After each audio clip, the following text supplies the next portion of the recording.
오늘 주신 하나님의 말씀은 요한복음 6장 41절로 59절까지 말씀입니다. 요한복음 6장 41절 59절까지인데요. 앞에 PPT를 보시고 하셔도 좋습니다. 한 절 한 절 교독하시고 우리 59절은 함께 읽겠습니다.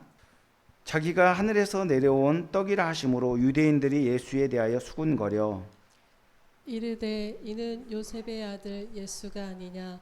그 부모를 우리가 아는데 자기가 지금 어찌하여 하늘에서 내려왔다 하느냐. 예수께서 대답하여 이르시되 너희는 서로 수군거리지 말라. 나를 보내신 아버지께서 이끌지 아니하시면 아무도 내게 올 수 없으니 오는 그를 내가 마지막 날에 다시 살리리라. 선지자의 글에 그들이 다 하나님의 가르치심을 받으리라 기록되었은즉 아버지께 듣고 배운 사람마다 내게로 오느니라. 이는 아버지를 본 자가 있다는 것이 아니니라. 오직 하나님에게서 온 자만 아버지를 보았느니라. 진실로 진실로 너희에게 이르노니 믿는 자는 영생을 가졌나니 내가 곧 생명의 떡이니라. 너희 조상들은 광야에서 만나를 먹었어도 죽었거니와 이는 하늘에서 내려오는 떡이니 사람으로 하여금 먹고 죽지 아니하게 하는 것이니라.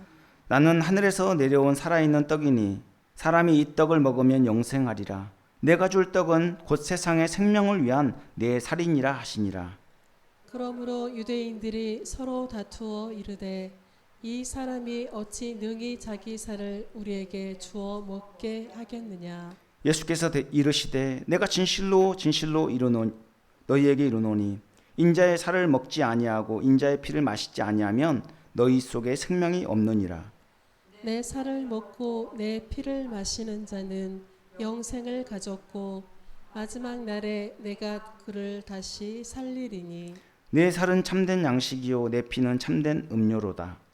내 살을 먹고 내 피를 마시는 자는 내 안에 거하고 나도 그의 안에 거하나니 살아계신 아버지께서 나를 보내심에 내가 아버지로 말미암아 사는 것 같이 나를 먹는 그 사람도 나로 말미암아 살리라. 이것은 하늘에서 내려온 떡이니 조상들이 먹고도 죽은 그것과 같이 아니하여 이 떡을 먹는 자는 영원히 살리라. 다 같이요. 이 말씀은 예수께서 가버나움 회당에서 가르치실 때에 하셨느니라. 아멘. 예, 저는 오늘 생명의 떡으로 오신 예수님 2라는 제목으로 하나님의 말씀을 전하도록 하겠습니다. 오늘 생명의 떡으로 오신 예수님 두 번째 설교입니다. 벌써 입추와 말복이 지났습니다. 그래서 그런지 이제 더위가 한풀 꺾이고 아침 저녁으로 선선한 느낌이 듭니다. 가을이 성큼 다가온 느낌이 드는데요. 사랑하는 성도 여러분, 동서고금을 막론하고 인류는 가치를 상당히 중요하게 여겼습니다. 성경에서는 가치를 더더욱 중요하게 여기죠. 그래서 골로새 3장 2절에 위의 것을 생각하고 땅의 것을 생각하지 말라 이렇게 가르치고 있습니다. 이는 땅의 것을 무시하고 외면하라는 말씀이 아니죠. 우리가 땅을 딛고 호흡하고 있는 동안에 이 음식을 먹어야 생명을 유지할 수 있기 때문에 육신의 양식 중요합니다. 그러나 성경은 우리의 가치관을 어디에 두어야 될지를 분명하게 가르쳐주고 있습니다. 우리의 육신의 양식을 먹어야지만 거기에 매몰되지 않고 그 이상, 그 너머에 있는 하늘의 가치를 두고 살아가라고 성경은 가르치고 있습니다. 땅의 것은 육신의 소욕이라면 위의 것은 하나님의 비밀인 예수 그리스도를 의미합니다. 그 안에는 지식과 지혜와 그리고 온갖 보화가 다 감추어져 있죠. 그러므로 예수 믿고 믿음으로 사는 것, 그것은 가치를 어디에 두고 삶의 우선순위를 어디에 두느냐 이런 문제입니다. 가치를 따지자면 사람의 손과 장갑 중에 어느 것이 더 가치가 있겠습니까? 또 마찬가지로 사람의 발과 신발 중에 어느 것이 더 가치가 있겠습니까? 더 나아가서 사람이 입는 옷과 사람의 몸과 둘 중에 어느 것이 더 가치가 있겠습니까? 뭐 두말할 것 없이 우리의 손과 발과 우리의 몸이 비교할 수 없을 만큼 훨씬 더 가치가 있죠. 장갑과 신발과 옷은 아무리 비싸고 고급진다 할지라도 우리의 손과 발, 몸에 비할 바가 못 됩니다.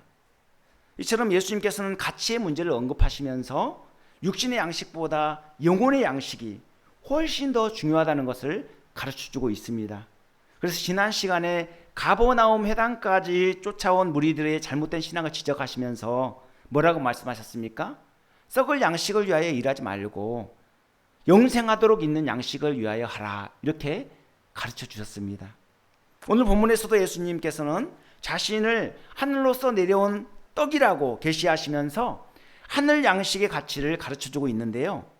그런데 유대인들은 우리가 목수의 아들 요셉인 줄 뻔히 아는데 어찌 하늘에서 내려왔다고 하느냐라고 하면서 강한 불만을 표시했습니다. 그래서 예수님께서는 더 강한 어조로 자신을 하나님의 아들이라고 선포하면서 사람이 생명의 떡인 나를 먹어야 영생하리라고 가르쳐 주십니다. 그러자 이번에는 서로 논쟁하면서 이 사람이 어찌 능히 자기 살을 우리에게 주어 먹게 하겠느냐라고 하면서 이것을 육신적인 문제로 또 문자적으로 이해하려고 했습니다. 그래서 예수님께서는 이것은 하늘에서 내려온 떡이니 조상들이 먹고도 죽은 그것과 같지 아니하여 이 떡을 먹는 자는 영원히 살리라고 반복적으로 말씀하시면서 떡의 의미를 보다 더 자세하게 설명해 주셨습니다. 오늘 본문의 핵심은 하늘로서 내려온 생명의 떡이신 예수님을 먹어야 영생을 얻을 수 있다는 겁니다. 저와 여러분 모두 오늘 말씀을 통해서 떡의 진정한 의미를 바로 알 뿐만 아니라 끝까지 생명의 떡이신 예수님을 믿고 의지하며 승리하는 삶을 살아가면 좋겠습니다. 그래서 예수님과 연합된 자로서 예수님 안에서 참된 복락을 누릴 뿐만 아니라 천국에서도 영생 복락을 누리는 자가 되면 좋겠습니다. 먼저 본문 41절, 42절을 보면 예수님께서 자신을 생명의 떡이라고 선언하시는 것에 대해 유대인들의 강한 불만을 표출하는 것을 볼 수 있습니다.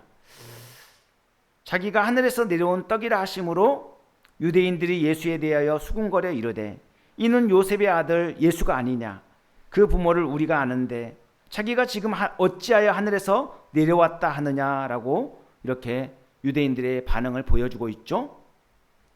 유대인들 입장에서는 예수님이 하늘에서 내려왔다는 것을 수긍할 수가 없는 거예요. 왜냐하면 그들은 예수님을 인간적인 시선으로 바라보았고 잘못된 메시아관을 갖고 있었기 때문에 그렇습니다.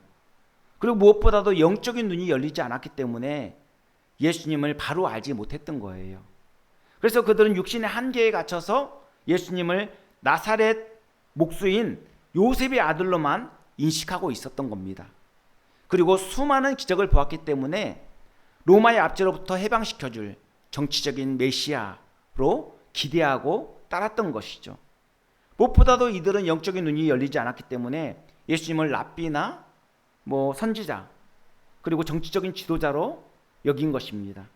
그리고 예수님께서 하나님의 아들이라고 선포하자 신성모독자, 미치광이, 이단자로 그렇게 치부하였던 것이죠. 그러나 그들이 아무리 오해하고 거부해도 성경은 예수님이 참된 양식과 영생을 주시는 하나님의 아들로 오셨음을 증거하고 있습니다. 그러므로 누구든지 예수님을 믿어야만 영생을 얻을 수 있고 예수님 안에서 참된 평안과 행복을 누릴 수 있는 것입니다. 예수님께서는 냉담한 반응을 보인 유대인들에게 서로 수군거리며 서로 수군거리지 말라라고 하시면서 나를 보내신 아버지께서 이끌지 아니하시면 아무도 내게 올 수 없으니 오는 그를 내가 마지막 날에 다시 살리리라고 선포하셨습니다. 즉 하나님의 주권적인 이끄심이 없다면 아무도 예수님께 나올 수 없다는 말씀입니다. 그러므로 예수 믿는 것이 은혜죠. 하나님의 주권적인 은혜입니다. 예수님께서는 생명의 말씀을 선포하시는데도 유대인들은 믿지 못하고 서로 수군거리기 바빴어요. 수군거리다라고 번역된 헬라어 공기조는 원망하고 불평하는 것을 의미합니다. 이스라엘 백성들이 출애굽하여 이 약속의 땅 가나안을 향해 나아가는데 광야를 거치게 되잖아요. 근데 광야에서 뭐가 없으면 툭하면 하나님을 원망하고 불평했죠. 그랬던 것처럼 이 유대인들도 예수님께 원망과 불평으로 불만을 쏟아냈던 겁니다. 이런 상황에서 예수님은 성령의 감동을 통해서 믿음을 갖게 된 신자를 마지막 날에 자신이 반드시 살리겠다라고 선언하십니다.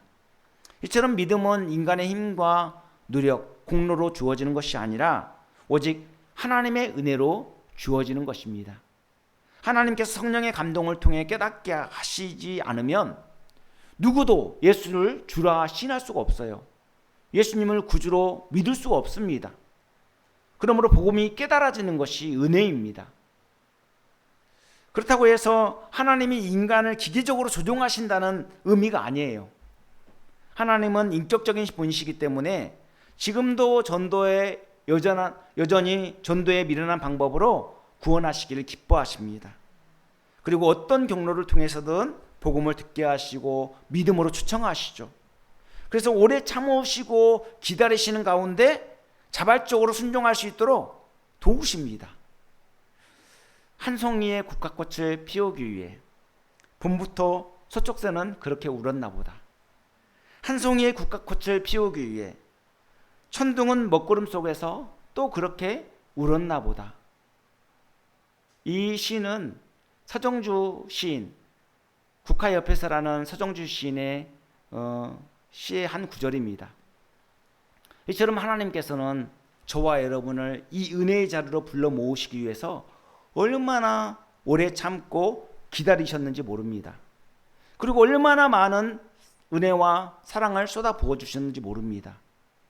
한 송이의 국화꽃을 피우기 위해서 엄청난 소쩍새의 울음과 천둥소리가 깃들어져 있는 것처럼 저와 여러분이 이 자리에 오기까지 얼마나 많은 사람들의 전도와 눈물의 기도와 하나님의 사랑이 담겨 있겠습니까?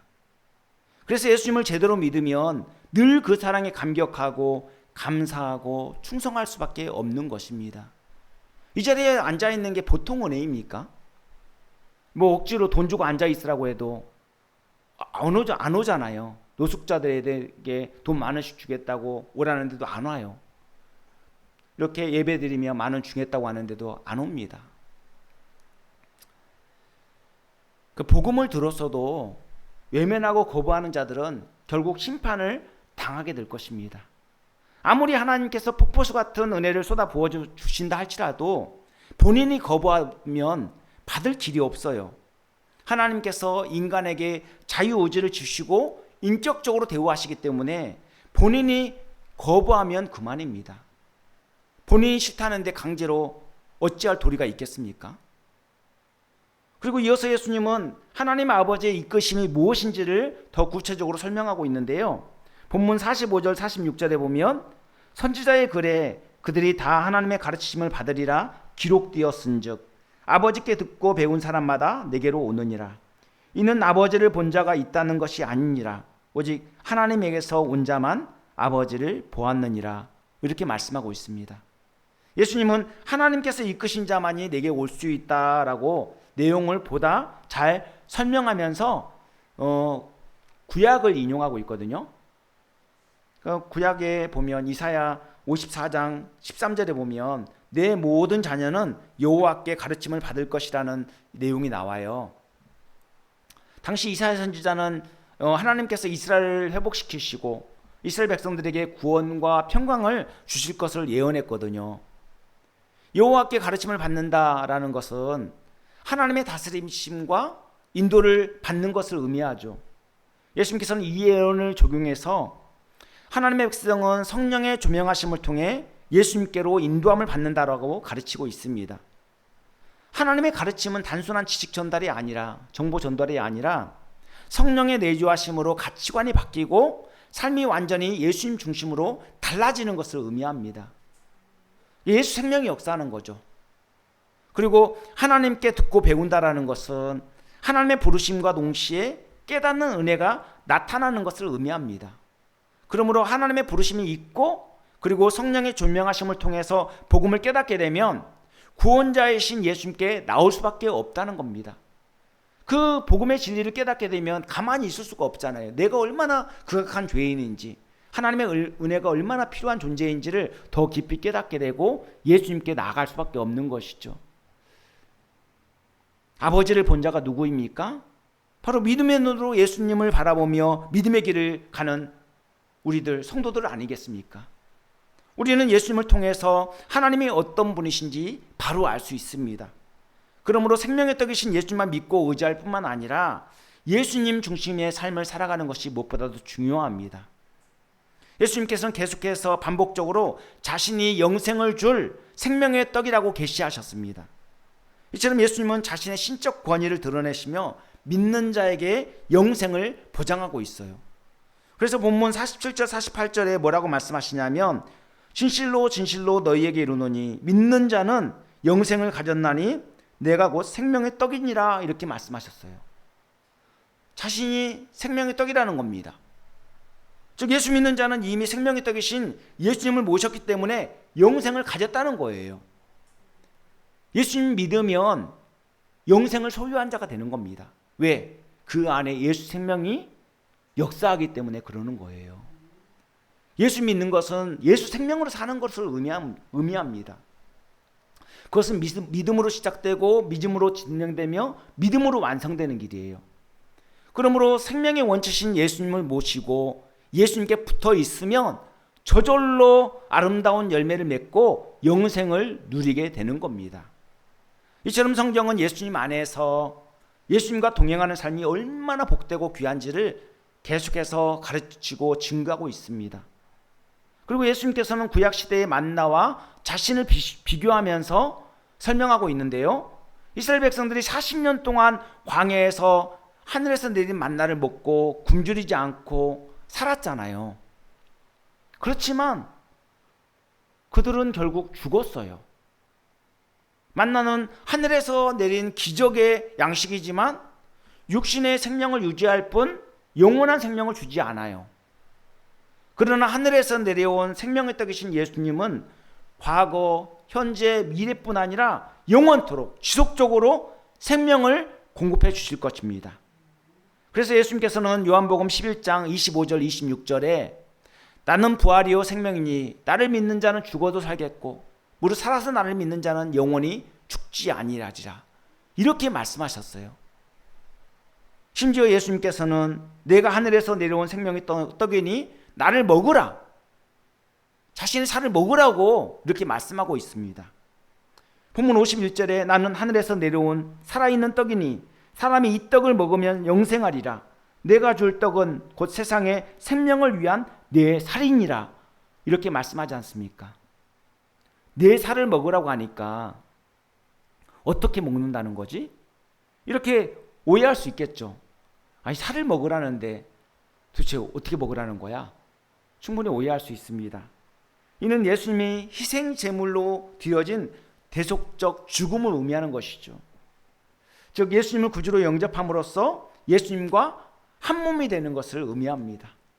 그래서 우리가 1년에 4차례 성찬을 하는데 예수님의 십자가 희생을 기억하고 예수님과 연합된 자로서 성도들과 영적 교제를 강화하는 것 아니겠습니까? 그리고 더욱 하나님 나라를 소망하며 우리 자신을 돌아보는 계기로 삼는 것이죠. 이처럼 성찬에는 십자가 사건을 기념하고 예수님과 연합을 누리며 하나님 나라를 소망하는 복음의 핵심이 담겨 있습니다. 그런데도 유대인들은 내 살을 먹으라고 말씀하니까 그 말씀을 육신적인 것으로 오해했어요. 그래서 유대인들끼리 논쟁이 벌어졌습니다. 본문 52절에 이 사람이 어찌 능히 자기 살을 우리에게 주어 먹게 하겠느냐라고 하면서 서로 다투는 모습을 볼 수 있죠. 예수님 당시 유대인들이 오해했던 것처럼 초대교회 때도 성만찬을 오해해서 기독교인들은 식인종이라는 소문이 돌기 시작했습니다. 당시 기독교인들은 로마의 박해를 피해 가정이나 카타콤, 이 지하 동굴에서 이렇게 비밀리에 모여서 예배를 드리고 성만찬을 했거든요. 그런데 기독교인들이 사람의 살과 피를 먹는다는 오해가 생긴 데는 그만한 여러 가지 이유가 있습니다. 첫째는 기독교를 잘 모르는 사람들이 오해를 한 것입니다. 그래서 그 소문이 퍼뜨려진 것이죠. 둘째로는 유대인들이 기독교에 대한 강한 반감을 갖고 있었기 때문에 의도적으로 헛소문을 퍼뜨린 겁니다. 그리고 셋째로는 이 당시에 로마의 압제하에 있었으니까 로마가 박해를 정당화하기 위해서 기독교를 집단적으로 도덕적으로 타락한 집단으로 그렇게 프레임을 씌우기 위해서 그런 소문을 퍼뜨리기도 했습니다. 실제로 당시 기독교 변증가인 이 미누키우스 펠릭스의 글을 보면 이제 그런 내용들이 나오거든요. 거기 옥타비우스 9장에 이제 그 글이 실려 있는데, 기독교인들은 형제 자매라고 부르면서 근친상간을 할 뿐만 아니라 아기들을 잡아먹고 그 피를 마신다라는 루머가 그 내용에 소개되고 있어요. 그 근친상간과 식인혐오를 반박하는 내용을 이제 그 글에 담고 있는데, 여기에 대해서 이 순교자 저스틴이나 터툴리안도 이제 기독교 변증가로서 적극적으로 그게 아니라 성찬은 상징이며 인육을 먹는 것이 아니라고 그렇게 강하게 반박하고 있죠. 그러니까 형제 자매라고 부르니까 근친상간하는 것으로 그렇게 오해를 한 것이죠. 그리고 이제 살과 피를 먹는다니까 인육을 먹는 식인종으로 그렇게 오해를 했던 겁니다. 성만찬에서 떡은 예수님께서 십자가에 못 박혀 찢기신 몸을 상징하고, 그리고 포도주는 예수님께서 십자가에서 흘리신 그 보혈, 피를 상징합니다. 성만찬에 참여하는 것은 떡을 먹고 포도주를 마심으로써 내가 예수님과 연합되었다는 것을 확인하는 거예요. 그리고 성도 간에 머리이신 그리스도께 연결된 지체로서 한 몸이라는 것을 확인하는 의식이죠. 그래서 자신을 돌아보고 하나님의 은혜에 감사하며 천국의 소망을 갖는 겁니다.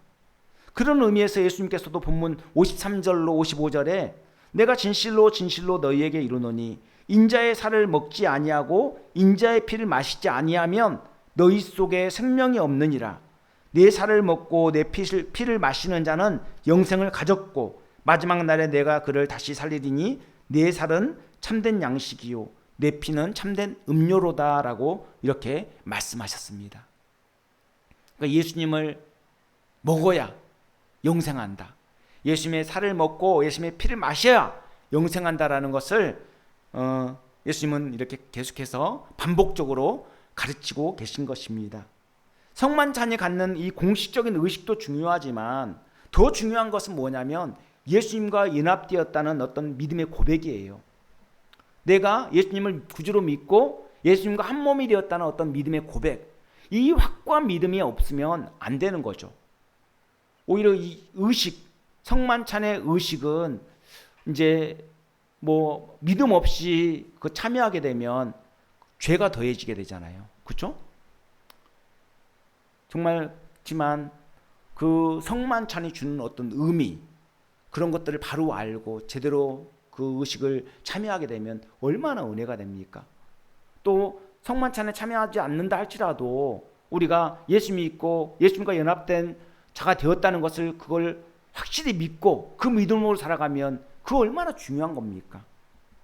그래서 예수 믿고 예수님이 내 안에 살아 역사하신다는 이 믿음이 중요한 겁니다. 성만찬에 참여할 때도 기도로 준비해야 되고 세례를 받지 않아 떡과 잔을 나눌 수 없어도 믿음으로 참여하는 것이 중요합니다. 성만찬에서 떡을 떼고 또 포도주를 나눠 마시는 것은 예수님과 함께 죽고 예수님과 다시 사는 연합을 의미하는 거예요. 중요한 것은 매일매일 삶 속에서 예수님이 내 안에 거하신다는 믿음을 갖고 살아가는 것이 중요한 겁니다. 내 안에 예수 그리스도가 살아 역사하신다 그러면 우리가 말할 때도 행동할 때도 늘 조심하게 되죠. 아, 내가 예수 믿는 자지. 내가 하나님의 자녀지. 어디를 가든지 누구를 만나든지 삶이 달라지고 태도가 달라지게 되어 있지 않겠습니까? 어떤 목사님이 미국을 이렇게 가게 되는데 그 미국에 가기 위해서 비행기를 타고 가게 되는데 그 뭐 나이 지긋하게 드신 여성분들, 중년 여성분들이 많이 탔더래요. 그 주변에 그 좌석에, 그 주변 좌석에. 근데 얼마나 크게 큰 소리로 뭐 얘기를 하든지 뭐 이렇게 떠들고 막 그러는데 그것을 들으려고 듣는 게 아니라 너무 큰 소리로 얘기하니까 그냥 자연스럽게 들리는 거죠. 방해가 돼도 어쩔 수 없이 이제 그 얘기를 들을 수밖에 없는 상황이 놓인 겁니다. 근데 이렇게 가정사 뭐 여러 가지 많은 얘기를 하다 보니까 뭐 연애하는 얘기까지 막 이렇게 차마 입에 담지 못할 얘기까지 이렇게 서로 대화하는 내용을 듣게 되었는데 그 나중에는 이제 뭐 새벽 예배 시간이 되었는지 뭐 새벽 예배 드려야 될 시간이라고 그러면서 자기네들끼리 또 그렇게 얘기를 하더래요. 그러니까 거기 타신 분들이 다 집사님이고 권사님이고 그랬던 거예요. 근데 정말 예수님을 모셨는데 그 할 말 못할 말 거기서 막 이렇게 다 했잖아요.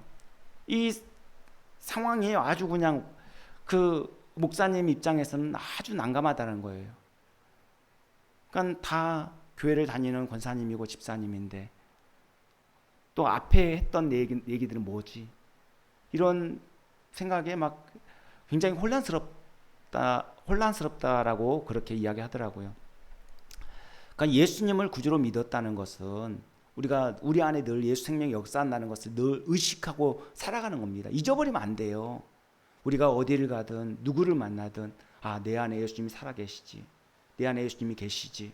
늘 그것을 의식하고 말이나 행동이나 늘 예수님처럼 그렇게 하는 것이 무엇보다도 중요하죠.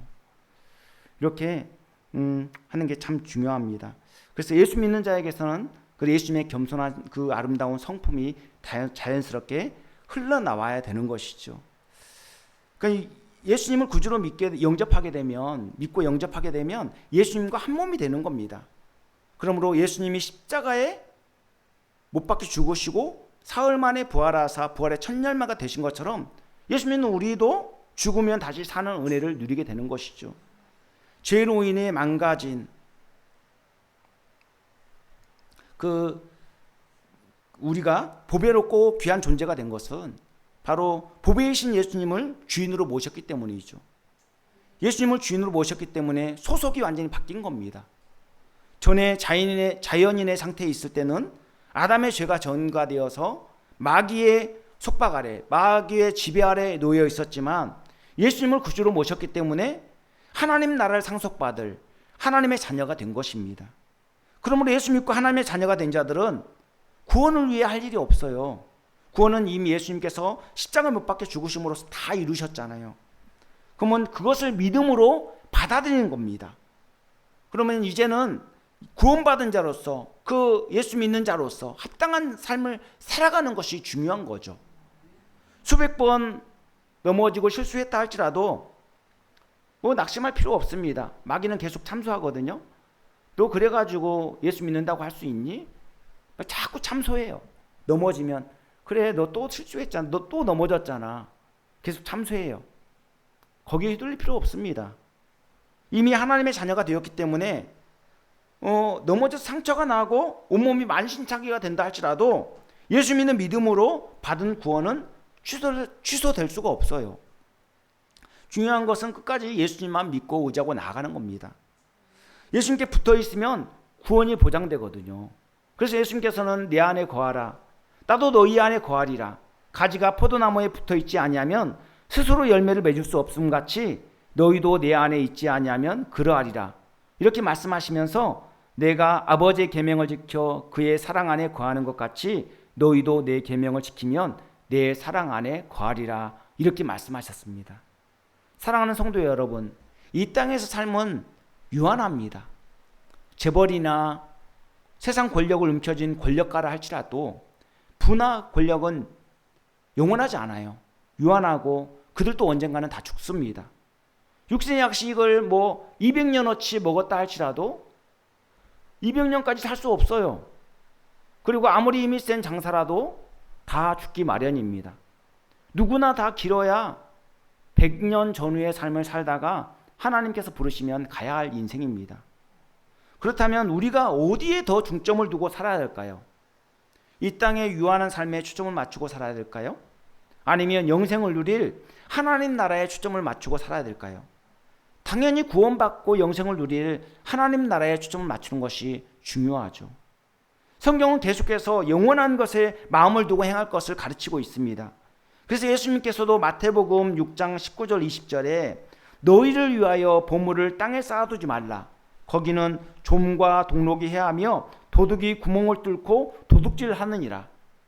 오직 너희를 위하여 보물을 하늘에 쌓아두라. 이렇게 말씀하셨어요. 그리고 사도 바울이 세상의 모든 것을 배속물로 여기고 표대를 향하여 그리스도 예수 안에서 부르심의 상을 위하여 달려갈 수 있었던 이유가 뭡니까? 그것은 예수님을 아는 지식을 가장 고상하게 여겼기 때문입니다. 예수님을 아는 지식이 가장 고상하다는 것을 깨달았기 때문에 바울이 그렇게 목숨 걸고 사명자로서 그 길을 걸어갈 수 있었던 것이죠. 예수보다 더 귀한 것이 없다는 그 믿음이 없으면 우리는 이 길을 걸어낼 수 없어요. 육신의 양식이 중요하지 않다는 말씀이 아닙니다. 이 세상에 일용할 양식을 먹지 않으면 살 사람은 단 한 사람도 없어요. 그만큼 육신의 생명을 유지하는 데 있어서 일용할 양식은 필수 요소입니다. 문제는 육신의 양식만 고집하고 집착하는 것, 이것이 문제죠. 무리들이 계속 예수님을 따라가다니는 이유가 뭐예요? 육신의 양식 때문에 그런 건 아니겠습니까? 세상 정욕 때문에 그런 건 아니겠습니까? 오병이어의 기적을 보고 육신의 양식과 정치적 야망을 위해서 그렇게 계속 그냥 그 가버나움까지 추적해서 따라오잖아요. 우리는 먹든지 마시든지 무엇을 하든지 다 하나님의 영광을 위하여 살아야 됩니다. 예수님을 구주로 믿으면 그 안에 예수 생명이 역사하기 때문에 하나님의 가치관을 갖게 되죠. 그래서 인생의 삶의 방향이 바뀌고 목표가 달라져요. 삶의 우선순위가 달라지고 우리의 영혼의 양식, 하나님의 영광에 초점을 맞추게 되는 것이죠. 이처럼 바른 신자로서 하나님의 가치관을 갖게 되면 모든 영역 속에서 하나님의 영광을 위해 살아가게 되어 있습니다. 학생이 공부할 때도 하나님의 영광을 위해서, 또 군인이 나라를 지키는 것도 하나님의 영광을 위해서, 또 회사원이 직장 생활에 충실한 것도 하나님의 영광을 위해서, 또 사업을 하는 사업가가 투명하게 경영하는 것도 하나님의 영광을 위해서, 주부가 살림을 잘하는 것도 하나님의 영광을 위해서 할 수밖에 없어요. 가치관이 바뀌었기 때문에, 본질이 바뀌었기 때문에 그러한 중심을 갖고 살아갈 수밖에 없는 것이죠. 우리 인생의 목표와 가치를 잠시 있다가 사라질 세상에 두지 않고 영원한 하나님 나라에 두는 것이 참으로 지혜로운 삶입니다. 그런데 살아가다 보면 세상과 하나님 사이에 갈등하며 갈팡질팡 하는 경우가 참 많습니다. 여기에 대해 예수님께서는 집 하인이 두 주인을 섬길 수 없나니 하나님과 재물을 겸하여 섬길 수 없다라고 가르쳐주고 있습니다. 우리는 현재 이 땅을 딛고 살아가고 있지만 우리의 중심은 어디에 두고 살아가야 됩니까? 영원한 천국에 중점을 두고 살아가야 됩니다. 이 땅에서 삶은 천국을 소망하는 그런 삶에 비할 바가 못 돼요. 이 땅의 삶은 과정일 뿐입니다. 지나가는 과정일 뿐이에요. 목표는 어디냐면 영원한 천국이죠. 사랑하는 성도 여러분, 바울은 로마서 14장 8절에서 우리가 살아도 주를 위하여 살고 죽어도 주를 위하여 죽나니 우리가 사나 죽으나 주님의 것이로다 라고 선포하고 있습니다. 우리는 예수 믿는 순간 주님의 택하신 족속이요 왕같은 제사장이요 거룩한 나라요 그의 소유된 백성이 된 것입니다. 그러므로 우리가 할 일은 예수 생명을 가진 자로서 기이한 빛에 들어가게 하신 이의 아름다운 덕을 선포해야 합니다. 그것이 뭡니까? 바로 복음 전파를 위해서 하나님의 영광을 위해서 살아가는 복된 삶입니다. 끊임없이 육체의 정욕과 싸울 뿐만 아니라 하나님의 가치관을 갖고 하나님의 영광을 위해 복음의 빛을 비추며 살아가야 한다는 말씀입니다. 인생이 참으로 긴 것 같지만 지나고 나면 너무나도 짧다는 것을 느낄 것입니다. 저도 벌써 어떻게 50몇 년을 살았지. 돌아보면 그 정말 길게 느껴지잖아요. 근데 제 인생을 딱 돌아보면 파노라마처럼 하룻밤 꿈을 꾼 것 같이 그냥 짧게 느껴져요. 우리 인생이 얼마가 남았든지 지나온 삶이 중요한 게 아니라 앞으로의 삶이 무엇보다도 중요하죠. 앞으로의 인생, 앞으로의 삶을 어떻게 살아갈 것이냐. 주님은 이 시간 우리에게 그것을 묻고 있습니다. 너 지금까지 살아온 거 말고 앞으로 어떻게 살아갈 것이냐. 세상의 마음을 두고 살 것이냐, 아니면 하나님 나라의 가치관을 갖고 하나님 나라의 마음을 두고 살 것이냐. 그것을 묻고 있는 거예요. 우리 인생이 정말 얼마가 남았든지 가장 가치 있고 보람된 일에 집중한다면 그만큼 아름다운 삶이 어디 있겠습니까? 지나온 날들은 후회해봤자 소용이 없어요. 앞으로 우리에게 펼쳐질 인생이 중요하죠. 지나온 날들이 있었기 때문에 오늘 우리가 있고 앞으로 살아갈 날들이 있는 것 아니겠습니까? 지나온 우리의 흑역사도 다 버릴 게 하나도 없어요. 그것을 통해서 오늘 우리가 여기에 지금 와 있기 때문에 그렇습니다. 그러고 보면 지나온 과거의 흑역사도 정말 귀한 겁니다. 그 역사가 있기 때문에 오늘의 제가 있기 때문에. 근데 더 중요한 것은 오늘의 삶에 안주하면 안 된다는 것이죠. 앞으로의 삶을 우리가 어떻게 펼쳐나가야 될 것이냐.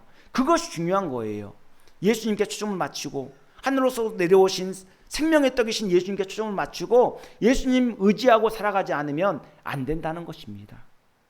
여러분, 고난 많은 세상 속에서 이렇게 생명의 떡이신 예수님께 시선을 고정하고 믿음으로 분투할 뿐만 아니라 예수님과 연합된 자로서 하나님의 영광을 위해 더욱더 가치 있고 보람된 삶을 살아가면 좋겠습니다.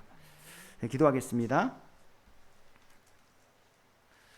사랑과 은혜가 풍성하신 하나님, 생명의 떡이신 예수님을 믿고 믿음의 길을 갈 수 있도록 인도해 주시니 참으로 감사합니다. 그러나 우리의 믿음의 여정 가운데 세상의 유혹은 계속되고 있고 우리의 믿음이 약하여 세상이 보이는 것, 또 육신의 만족을 추구하려는 경향이 있습니다.